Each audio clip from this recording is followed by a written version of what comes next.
Okay. Testing. Can you hear me okay? Yeah, it's recording. Tony Wingier. His birthday is 11/15/27. 11/15/1927. He served in World War II at the tail end, and his branch of service was the U.S. Navy. He did not receive a highest rank. It is 6/1/2009 at Tony's house. My name is Brianna, and I'm a friend. My mother is here, and so is my younger brother. And this is being conducted for the Veterans History Project at the Library of Congress. Stop. What were you doing before you entered the service? Working at home on a farm.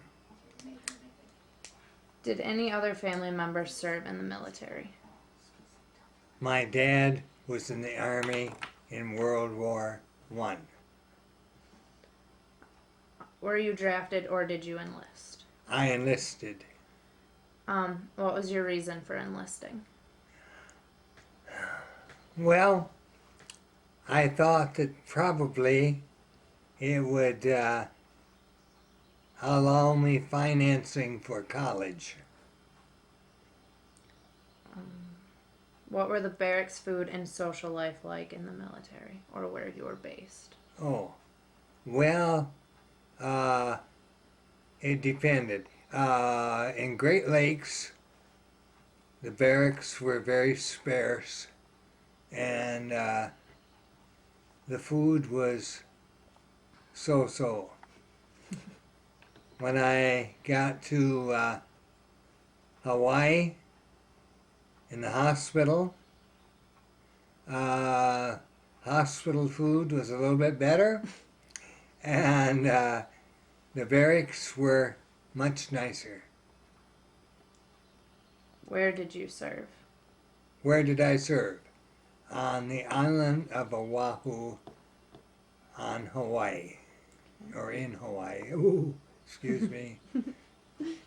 What were your duties when you were serving? Well, I worked on a hospital ward, and I was trained on the job, and one of my first assignments was to give a chief petty officer a shot of morphine before he had his surgery.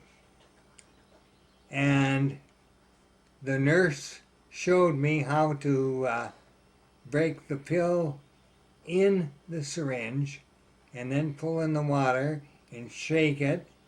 And then she said, you just put this in and under the skin, but not in the muscle.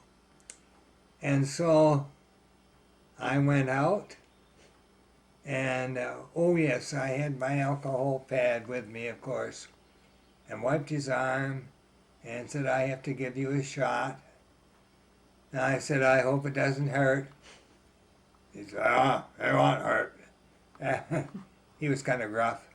And so I laid the needle on his nice arm and pushed and pushed and pushed, and finally it slid in under the skin.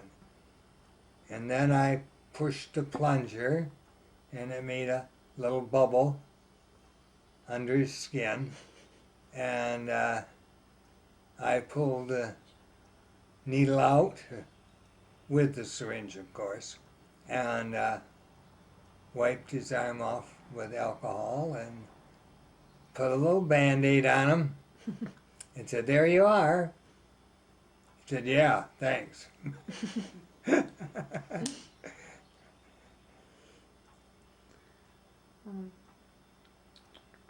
Did you form a lot of friendships while you were serving? Friendships?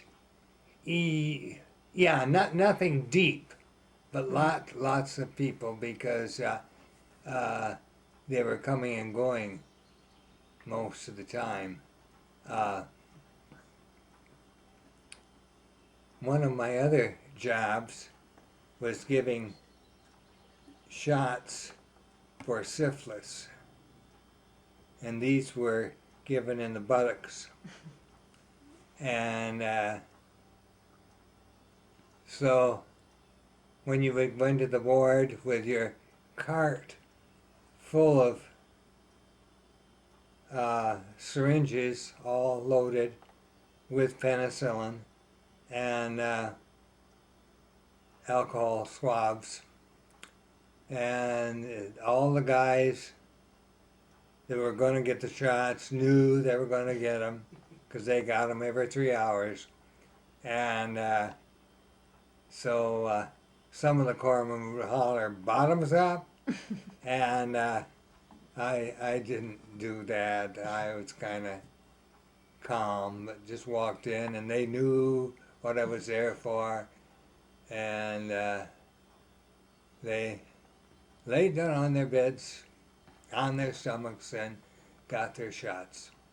And hopefully some of them got cured, but I doubt that they did. How'd you stay in touch with your family while you were in Hawaii? How did I stay in touch? Yeah. Oh, the only way I knew back then was writing letters.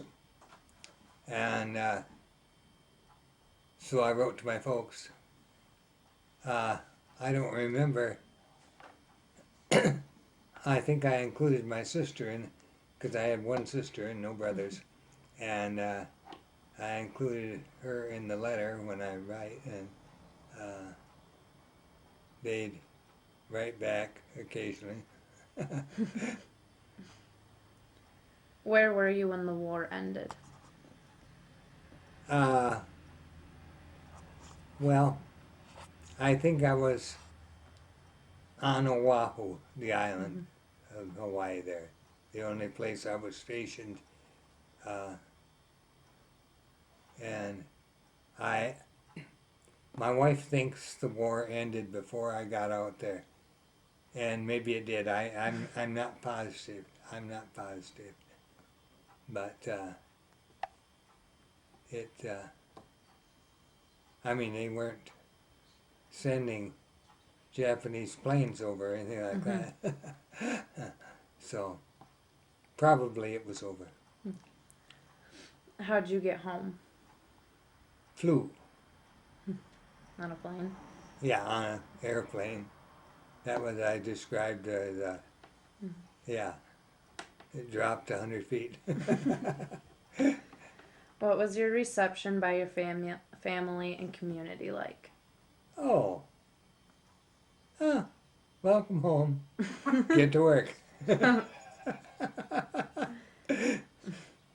Was it hard to readjust to civilian life? No, not really.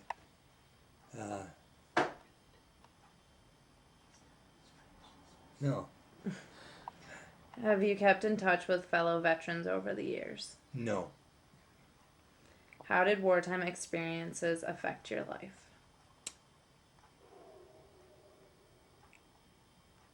I guess probably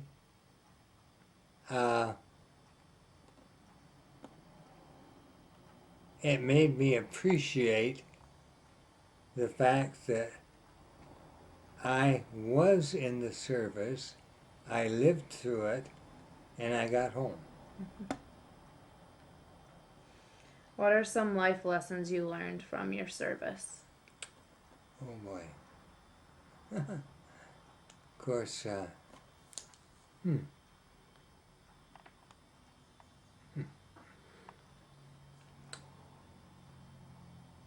Well, I learned to say yes, sir, and yes, ma'am.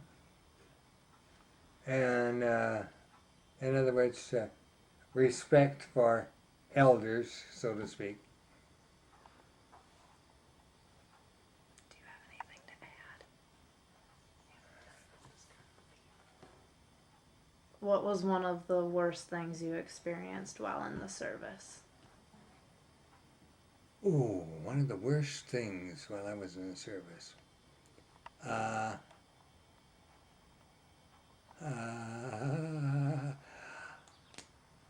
I guess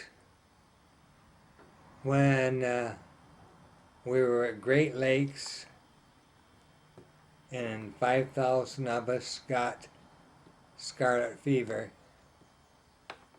and I had no idea whether I was going to live or die.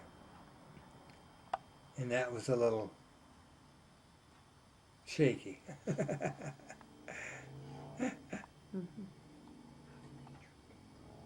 How did they treat the scarlet fever?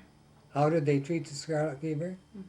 I think they gave us penicillin, and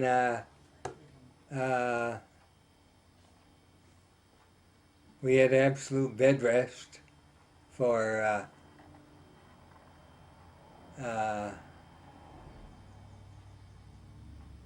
several days. And I'm thinking of something else that I learned, but I don't know if I want to say it. So. You can if you want. Well, learning to use a bedpan is not easy. I don't imagine it would be.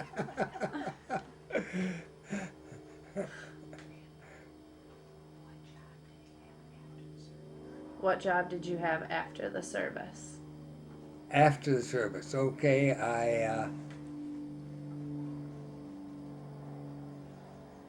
well, soon I went to work for my brother-in-law, who was a carpenter.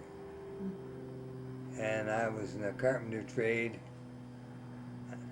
until I got into Ferris, where I was going to study to be a pharmacist.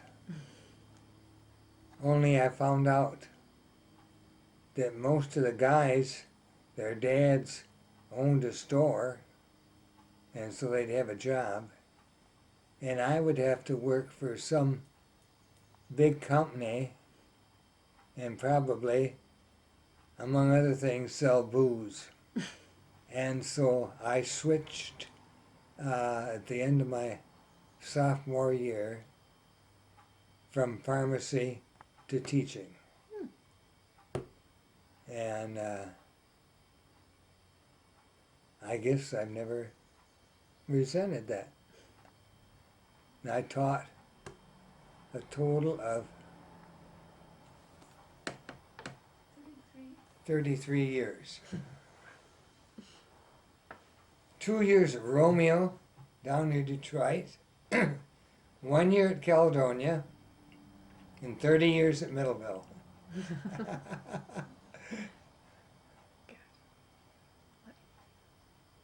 And that it? Yeah.